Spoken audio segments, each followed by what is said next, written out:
नागपुरातील दौलामेडी परिसरातून एक धक्कादायक घटना समोर आली आहे। वृद्ध दाम्पत्याच्या घरात मृतदेह आढळल्याने परिसरात एक मोठी खळबळ उडाली आहे। गेल्या काही दिवसांपासून दोघेही घरात मृत अवस्थेत असल्याची माहिती समोर येत असून वाडी पोलीस या प्रकरणाचा तपास करत आहेत। पाहूया हा विशेष रिपोर्ट।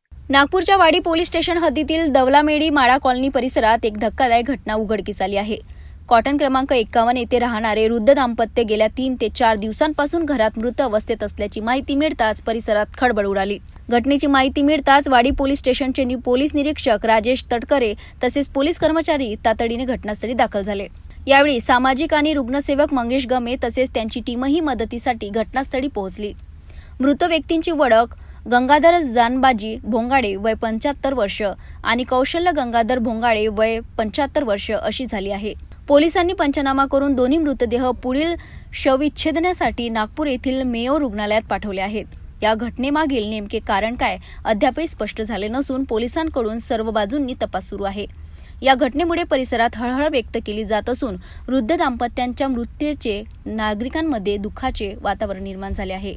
दौलामेडी परिसरातील या घटनेमुळे अनेक प्रश्न उपस्थित होत आहेत। पोलिसांकडून या प्रकरणाचा सखोल तपास सुरू असून शवविच्छेदन अहवालानंतर मृत्यूचे नेमके कारण स्पष्ट होणार आहे।